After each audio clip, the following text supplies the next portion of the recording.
Hi, everyone. Let me see if it's all set up. All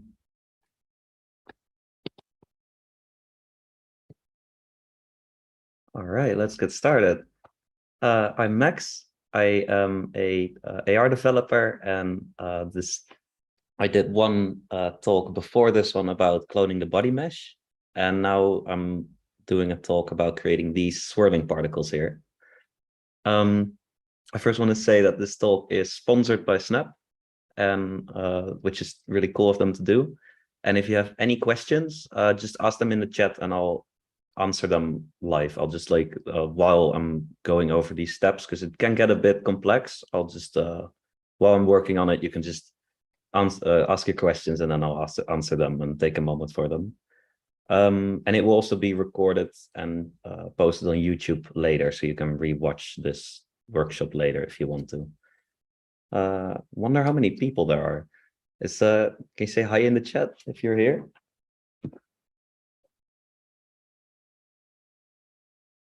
Cool. Hi everyone. Welcome.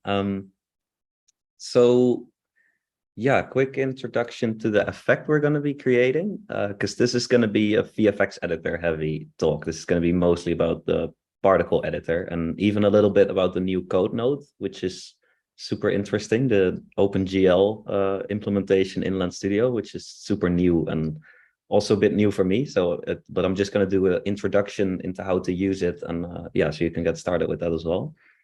And this effect was something that I made for this lens not too long ago. It's like a portal lens, and it's like an effect where from the game Portal you create this sort of look through, like creating a window on one wall and then on another window on another wall, and you can see through them. And then the effect that I'm going to be doing specifically is the particles that are swirling around this portal in the shape of a circle. So the interesting thing there is how to create that motion that it actually follows the line of the edge of the portal, because it can be a bit tricky to direct particles to go where you want them to go. So that's something that I'm going to show today, and I'm going to show how to just in general make it look organic like this, like the glowing effect and the bit like the scaling, and yeah. So this is going to be the end result.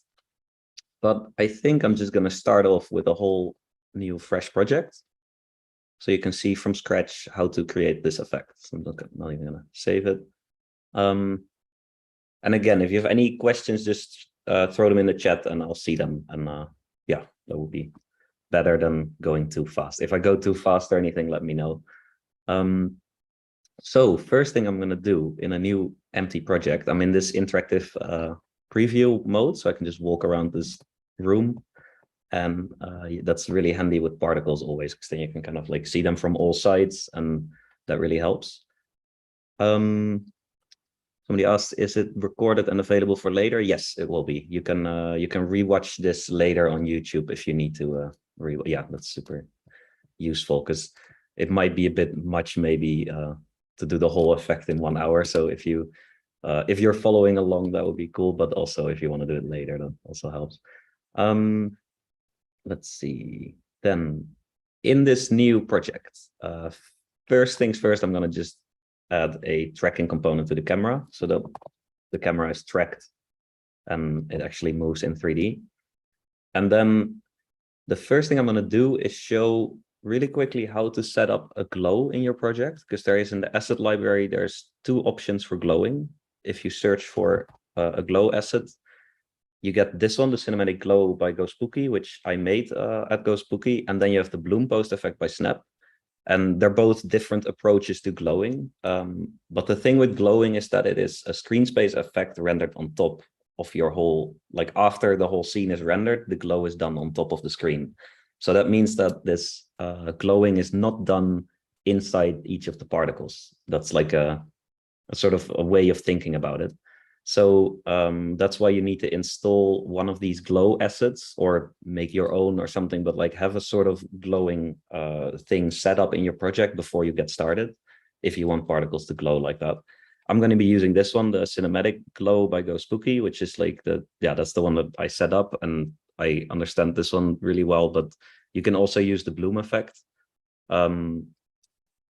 I guess the difference is that the bloom effect is a bit easier to set up, but it does also require the scene to be duplicated. You need a whole duplicate of your whole scene. So with particles or with more complex scenes, that can get a bit messy. But then the cinematic glow it doesn't require that, but it is a bit more complex to set up and get it working in the start. So I'm just gonna really quickly show how to do that. If I hit import, you get these objects here. This is called cinematic glow, and you get a folder with a bunch of elements that you need for the glowing. And it gives you instantly in the logger, it gives you this notification of something that you need to do, because it has this example mesh here, which shows what should be glowing, but it's not right now. Step 1, it says create a new render target and view it in the scene config panel. So I'm going to do that. I'm just going to add a render target, and I will call that render target plus glow. So this is going to be our default render target plus the glow on top of it. And I'm going to just set that as the capture target and the live target, both of them in there. And then step 2, assign that render target in this script under composite target. So if I click on cinematic glow, then you get the composite target here, and you just drag this render target plus glow in there. And the main camera, well, there's only one camera in this scene, so I'm just going to grab the camera that we're using.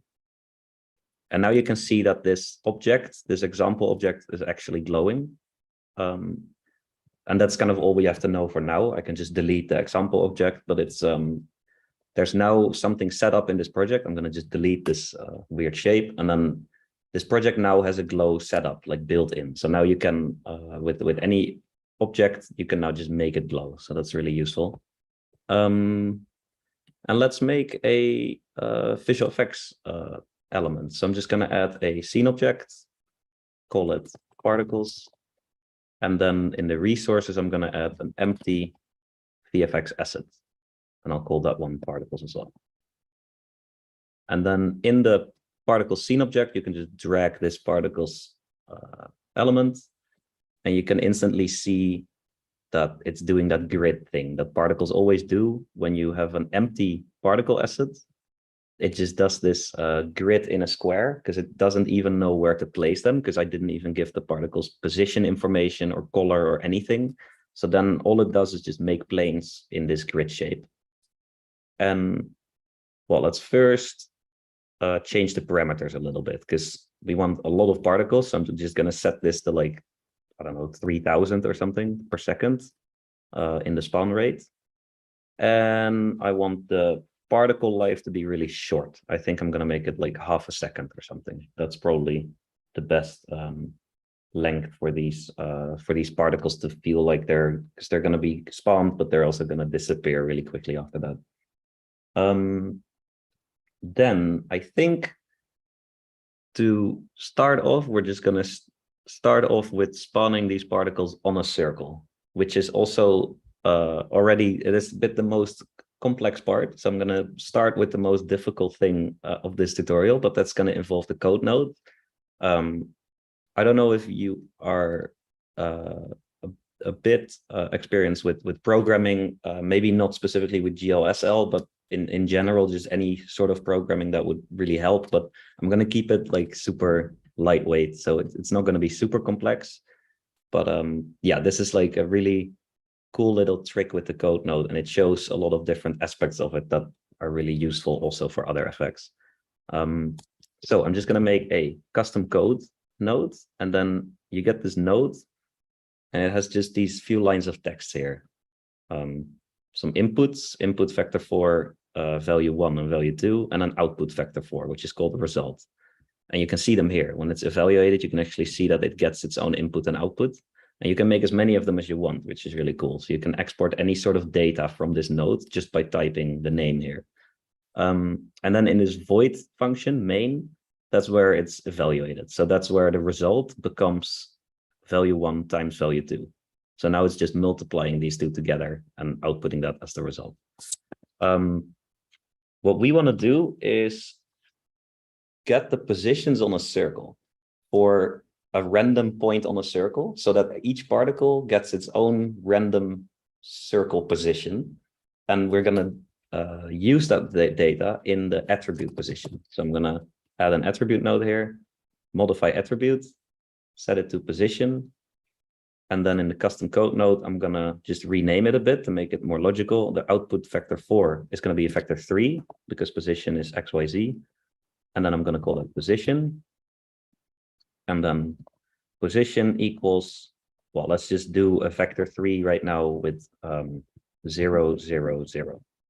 And that's going to be the position that it outputs. We don't need the inputs yet.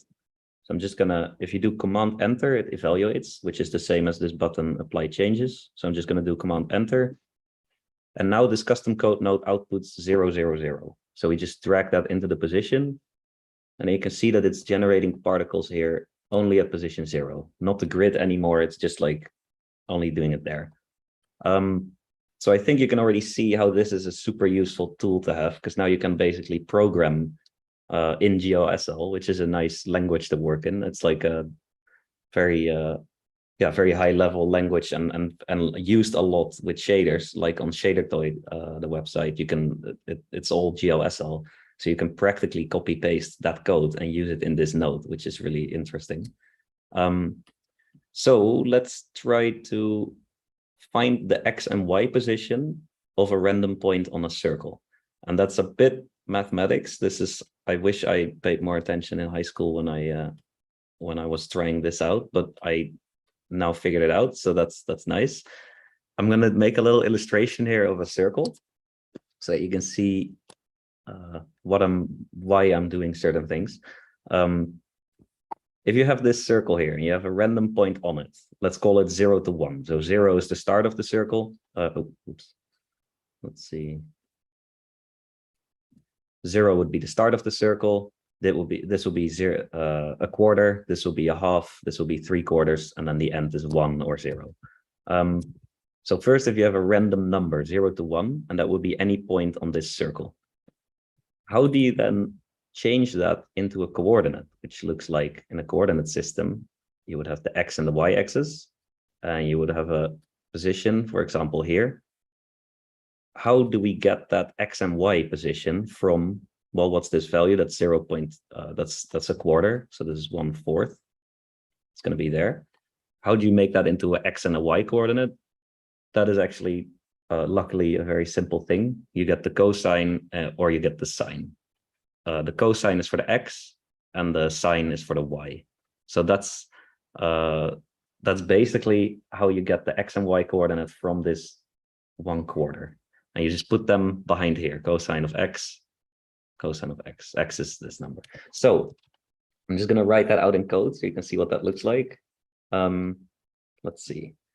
In this custom code, I'm going to say, well, first we're going to need a random number between 0 and 1. So I'm going to say, load random equals, you can do system dot, and then you get all the Lens Studio built-in system functions. So for example, the camera up vector or the camera aspect ratio or the amount of ambient lights in the scene. This is like scene understanding. It's not native GeoSL stuff. This is just Lens Studio stuff. And you can also get a random number here, get a random float. So system.getRandomFloat, and then between the brackets, you put the seed.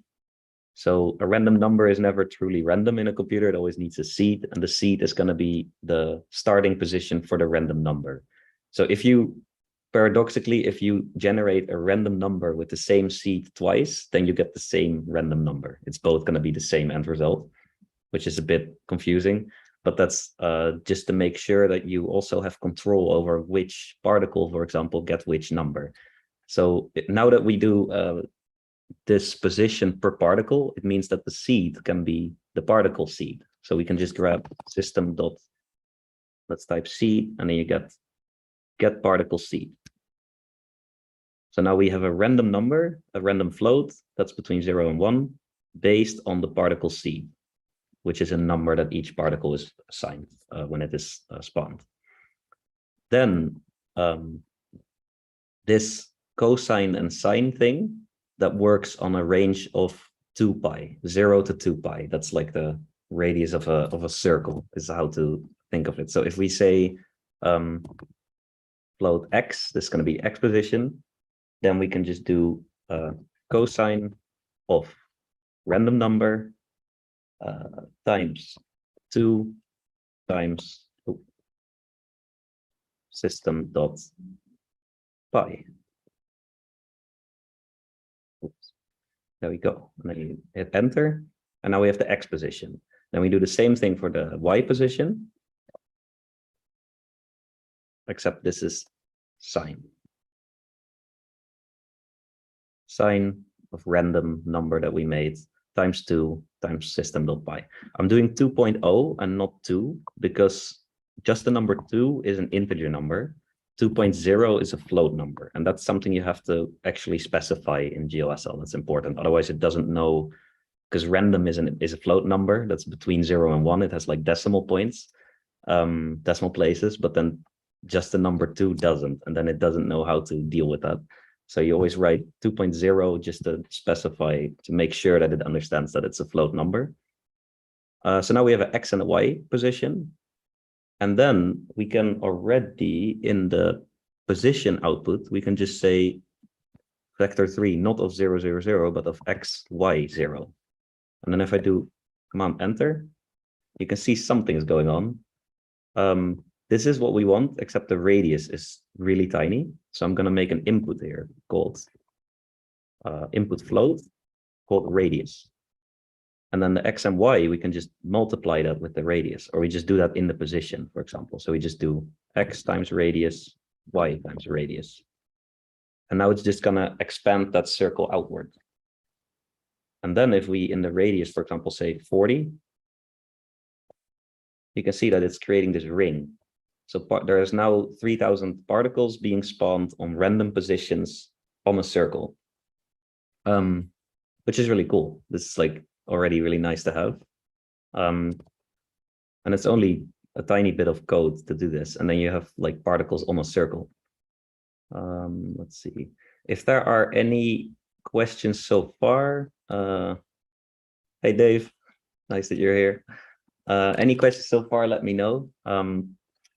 So now I'm gonna, the next step is to get the motion in, to make them move along that circle.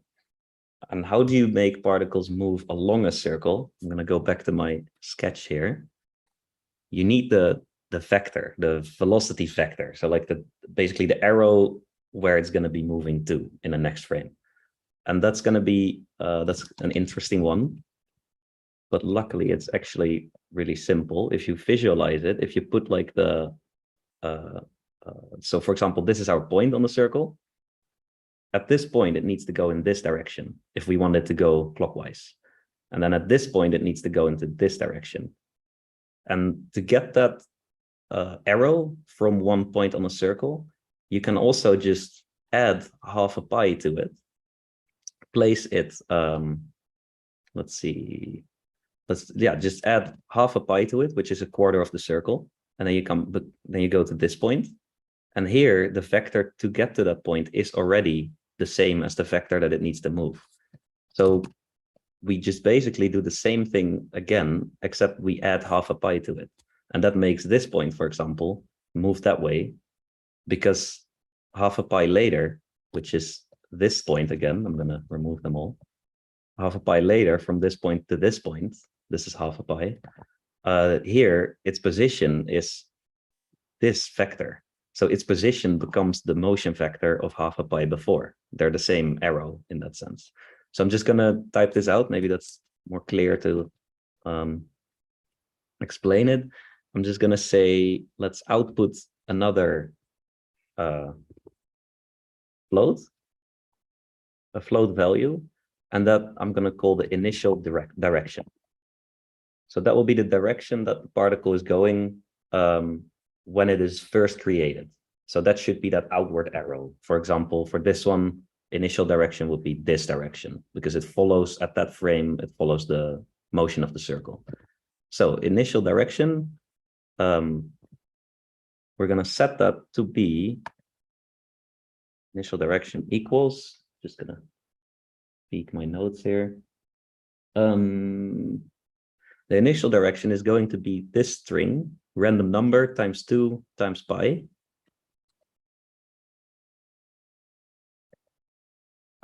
Plus another pi, system.pi, divided by 2. So you just offset this position that it's at on the circle. You offset it by half a pi by just adding that to it. And then let's hit enter. And you can see that there's now also this initial direction second output, which is really cool. But we don't want to use that here yet. We want that velocity to always change over time. So that's something that we're going to do in the update block, not in the spawn block, because yeah, if you only do it once at spawn, then it's going to keep moving in that direction forever. But we want that direction to also change over time. Otherwise, you don't make it follow the circle. So we're going to need to store this value in the particle so that later in the update, we can read it out and use it and add something to it to also make it rotate along with the circle. So how do you store a value in a particle? That's another bit more advanced thing, but it's a custom attribute, which is super useful. You can just type attribute, modify attribute, and then you can do any sort of attribute here, like color or position, or you can do custom. And then you got a bunch of options. Let's set the channels to 1, so that is just one number. And the range, I'll just set it to 0 to 100 or something. We're not going to exceed that. The range is going hand in hand with the precision. We don't actually need that much precision. We can just set it to 8-bit. 0 to 100 at 8-bit is more than high enough for what we're doing here, actually. That's you just need a rough estimate of where it is on the circle to get that velocity out of it. And there is actually a good thing about lowering the precision, and that's performance. The higher the precision, the more data needs to be stored per particle. With this particle system, it doesn't really matter, but it's always good practice to just keep that lower if possible. So now we just have like a really low bit number that kind of indicates what the initial direction is of this particle. So I'm just going to drag that in there. And now the particle also has this information in it. It doesn't do anything with it yet because we're not setting the velocity yet. They're still like static. But now in the update particle, we can add an attribute and call it velocity, or just like add the velocity attribute to it. And that one, yeah, I think I'm just going to do that now.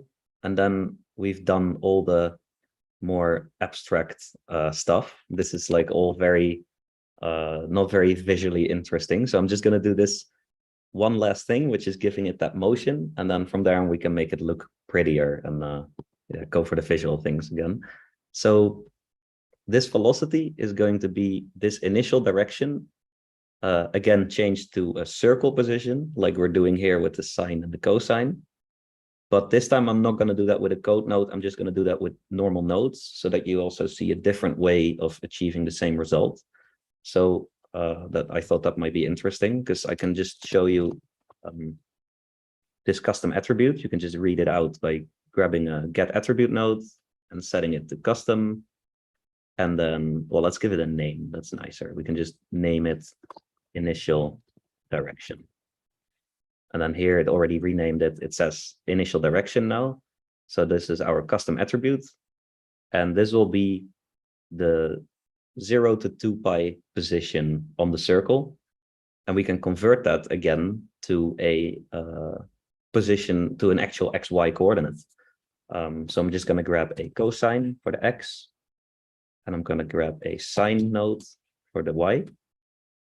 And this is what we did in that code node as well, except now it's in nodes. So I'm just doing a construct to put them together as X and Y coordinates.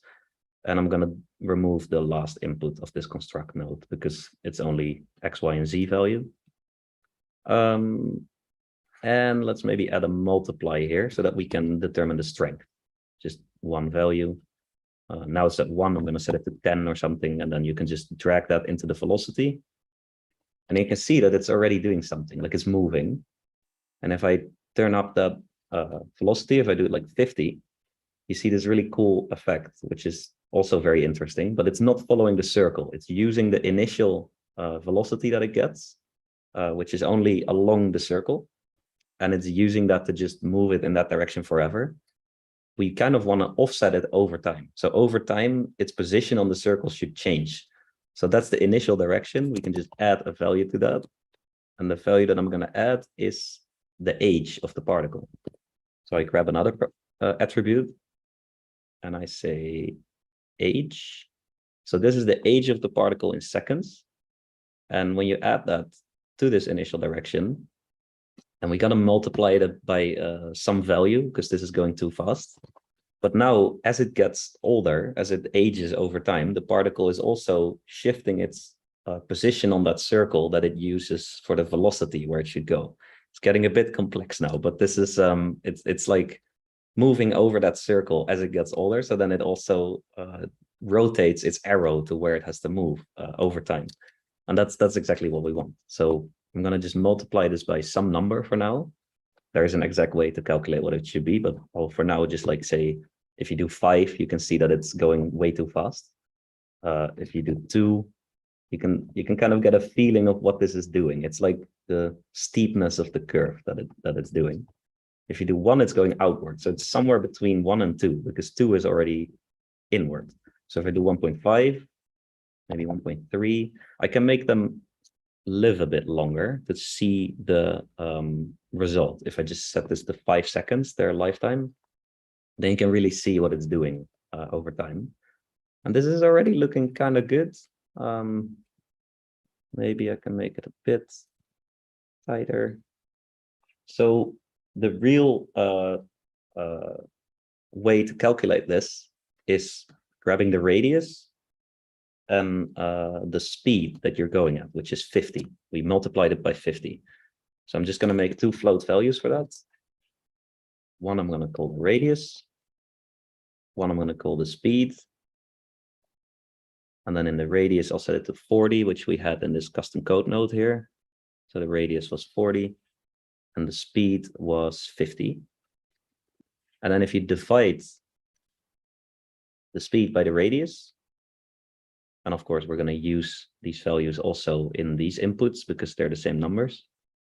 So now we have the speed and the radius of this circle into neat little nodes here. And then if you divide the speed by the radius, that should be the number that it should be multiplied by to create a perfect circle there.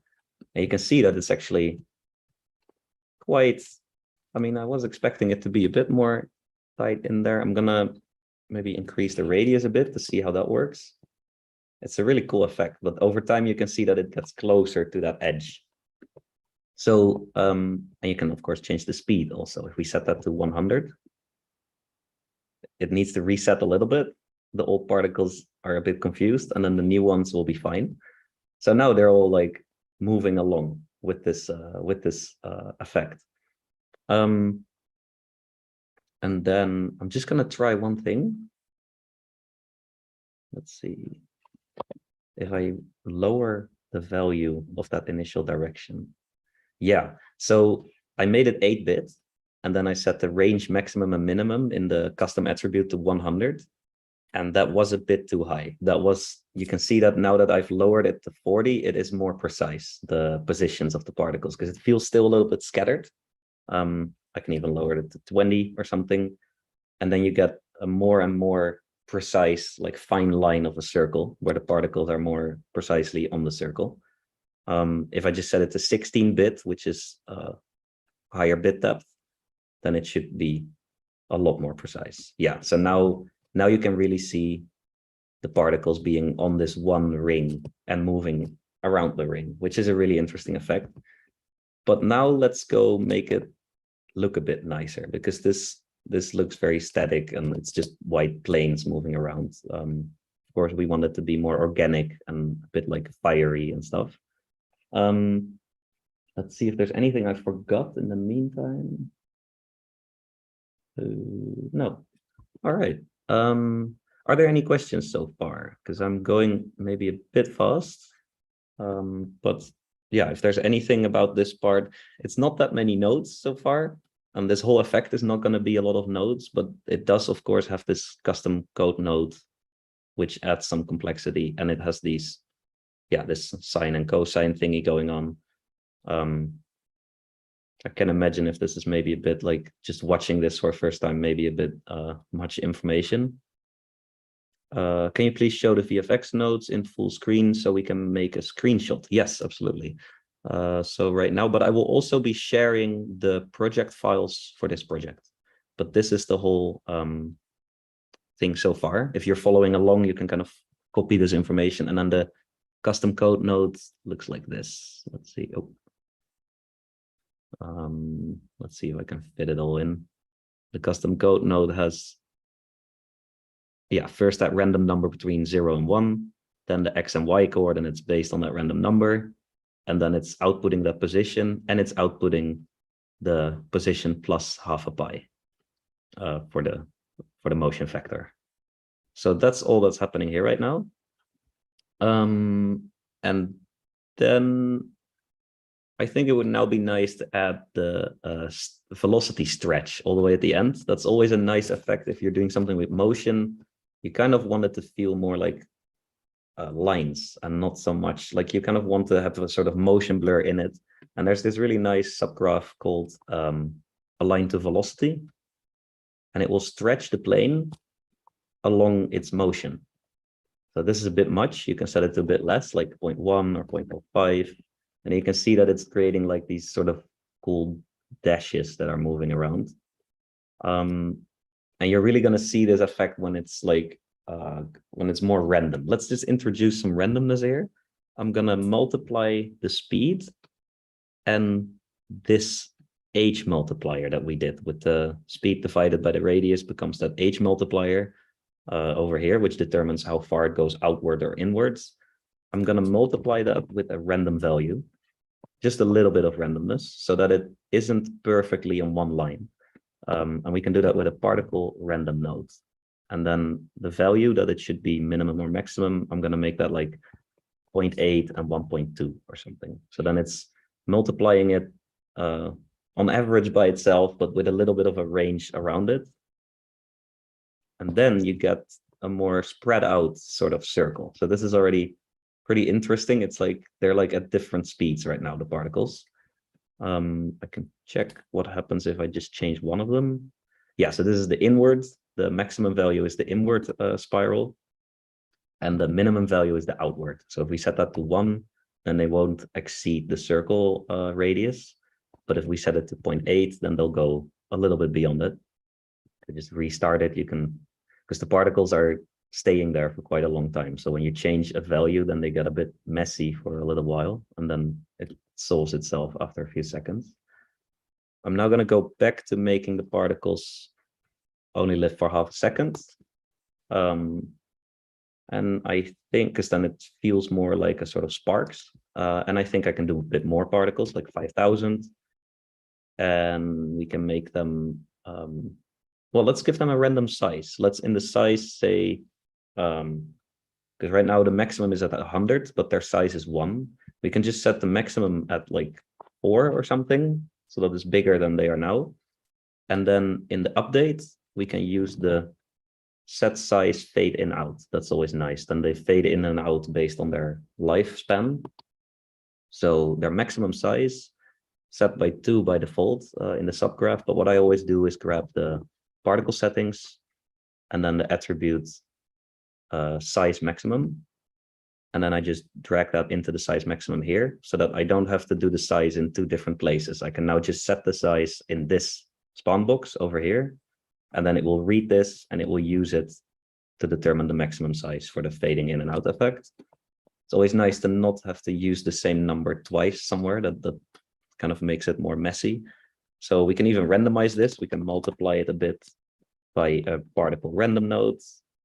And then it will have slightly random size variations, which is nice. I'm just going to multiply it by a value between 0.3 and 1. So it never goes over the maximum, but it can go under. And then you get like sometimes some tiny particles, sometimes bigger ones. And let's, instead of squares, let's make them circles. So I'm going to add a color, pixel color node. And then I'm going to add a shape. Or actually just a circle node. There's a UV circle node. It's easier. We don't really need the fall off. And then I can just put that in the color. And then you can see it's now like doing this black and white effect. If we set the blending mode to normal, and then also now you have a bit dark edges, but I'm just going to ignore that for now. We just have like these little circles now, so that's nicer. And I kind of wanted to go faster. It should be like a sort of spark hoop like it was in the beginning. So the speed should be, maybe we should just set that to 300 or something, 150, something like that. I kind of like this. You can, of course, play around with this effect a lot. And yeah, let's see what else I can do to. I think that now it's nice to also add that glowing effect. That's going to do a lot. So this glow that I have here, the cinematic glow effect that I installed at the beginning, that one works this way. You go to the color node, the set color pixel, and then you have a target count. And if you set it to 2, that will actually, the second target in the color, that will determine the glow. So the first one is the color of the particle, which I just always, when I'm glowing something, I leave the base at white, and then the glow should be the color kind of on top of it. And it's always nice to use a desaturated color, not use full red or full green. Just use something midway, like a kind of desaturated red, for example. I could just multiply this circle with a color that I like. So I'm going to do that. Let's just drag it in there. And then, oh yeah, RGBA, so that there's also an alpha. And then let's just change the color a bit, for example, to red, or yeah, you can just cycle through these colors and kind of pick something that's nice. Of course, with the custom attributes, you can also give each particle a unique color, or change the color over lifetime or something like that, like make them animated or whatever. But for now, I'm just going to do one solid color. And then you can see that there's really like some nice blooming effect going on there. You can even in the, let's go just check out this in the glow folder. You can see in the system folder, there is a cinematic glow renderer, and there you can set the luminance up a little bit, and maybe the blur size also. So you can create a more sort of, yeah, more intense blurring. That's always nice. So yeah, this may be a bit much. So this is like just a simple introduction of how to use that glow stuff and how to give particles a nice color. I think there's one last thing I kind of want to do, and that would be giving them a random lifetime. So, because I feel like they are now all living the same amount of time, which is a bit, it feels a bit uniform in that sense. If you go to all the way at the start and you just say attributes, modify attributes, let's move this up a little bit.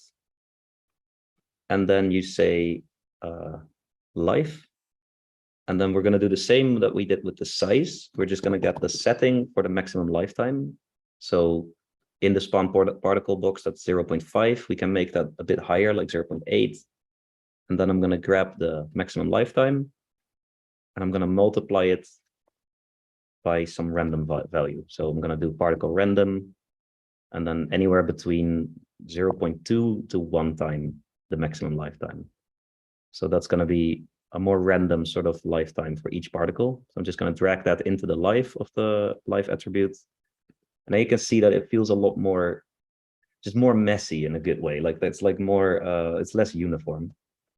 So now you have a bunch of different lifetimes, different size, and you can set the lifetime and the size, all of them in here, which is a really neat little thing. Just the attribute ranges are now determining the size and the lifetime instead of doing that in nodes, because you always have to do it in here anyways. This is always an important thing, this ranging stuff in the spawn particle node. So then it doesn't really make sense to also put the lifetime in nodes as well, because then you have to change it in 2 places if you want to change it. Let's see if there's any questions. Question from YouTube. I've been doing some trial lenses, but the garment mesh is getting decimated while importing it. That decimation distorts the UVs a little bit. Any way to eliminate that?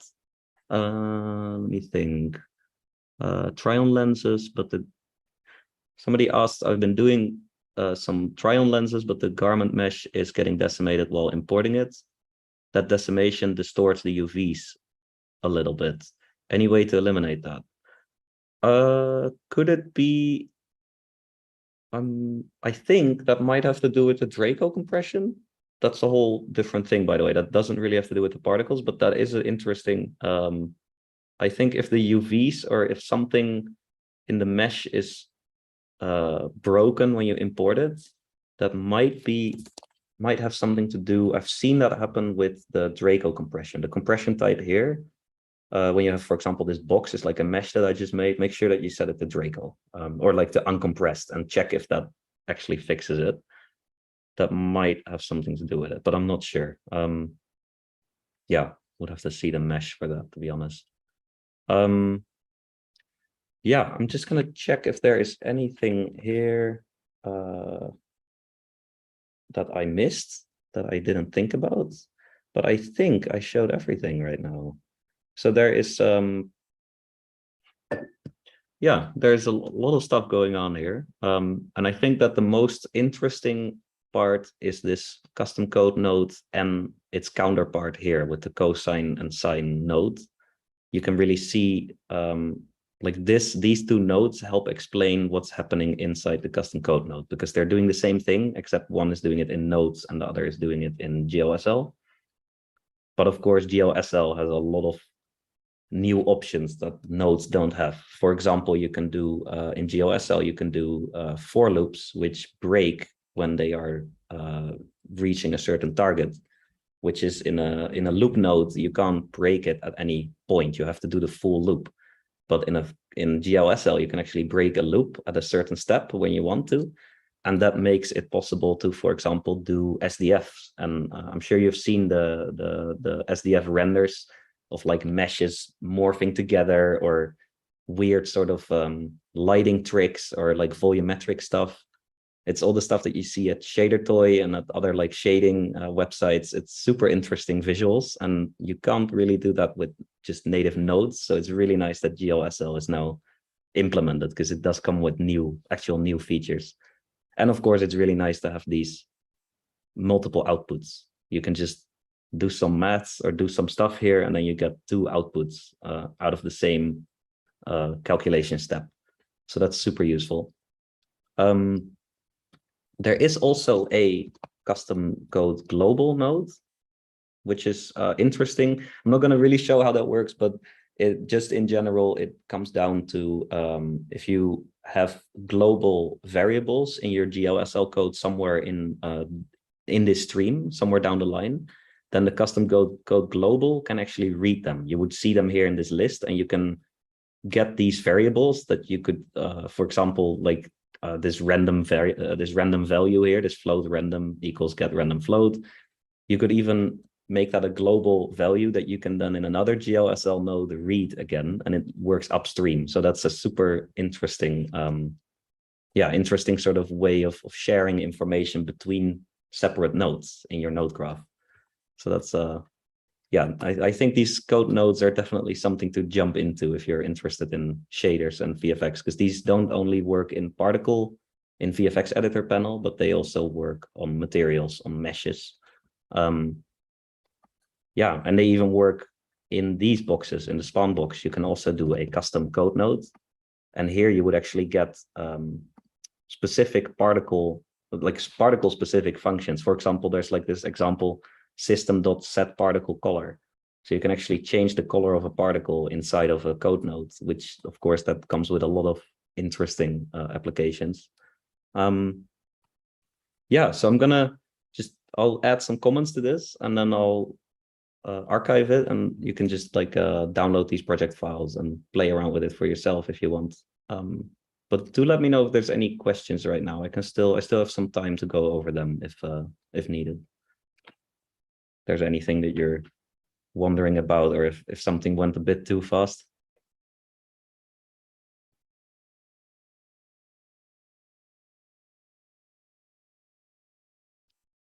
Someone on YouTube asks, does Lens Studio compress the mesh always, or is there any size/vertices limit? Yeah, there is a limit for meshes. It's quite high, but I'm not sure how high, but like you shouldn't put super high poly stuff in. Also for performance, it's always good to lower the poly count on your meshes and just make sure that it's like optimized 3D stuff. But then on top of that, Lens Studio has a bunch of really cool optimizations built in, like stuff to make it specifically for the lens size, because of course you only have 8 megabytes, which, yeah, I mean, you can put a lot of stuff in 8 megabytes, but it's still nice to have that option that you can kind of reduce the quality of a mesh a tiny little bit, and then it saves a lot on lens space, and then you can actually fit a lot more stuff in one lens. So that's a nice thing. Oh yeah, and there's this one website. Caitlin is now sharing it in the chat. If it helps, technical requirements can be found here. That's in the Snapchat docs. In the documentation, you can find a whole list of all the specifications for 3D meshes and for other asset types, which yeah, are important to keep in mind. Any other questions?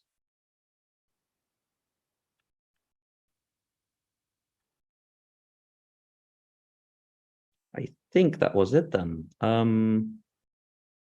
Yeah, I think I went through this quite fast. I didn't expect it to only take, what is it, 40? Oh yeah, 45 minutes. Okay, that's yeah, that's cool. Yeah, you can watch this back later. Oh, somebody asked, I'm curious about the mesh morphing stuff. Can you point us to some examples? Yes, there is. That is the new Lens Studio has mesh morphing, which is like you can basically grab any mesh and then warp it towards the body mesh to follow your body when you're moving. So that's super interesting technique to, yeah, just you don't have to actually create a super complex rig that matches your body mesh or anything. You can just like use any mesh for that. And there is a I'll just save this somewhere and then I can show a or no, I'll leave it, but there is a template. If you open up Lens Studio, there should be on the home screen of Lens Studio, there should be like in the template list, there should be like a tile with a example project. So you can just open that up and yeah, that's like a super clear, it shows what it yeah, how that works. So that's a really cool new thing indeed, the mesh morphing. It's going to make a lot of stuff take a lot less time. Those kind of tools are always really useful. Any other questions?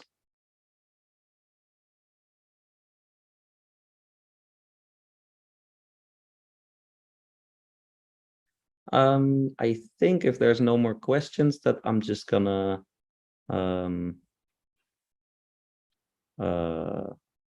yeah, I think I'm just gonna call it a day then. Thank you for watching. It was fun to go through this, and yeah, you can watch it back on YouTube. And I hope you learned something from this. I hope it was a good workshop. Thanks for watching.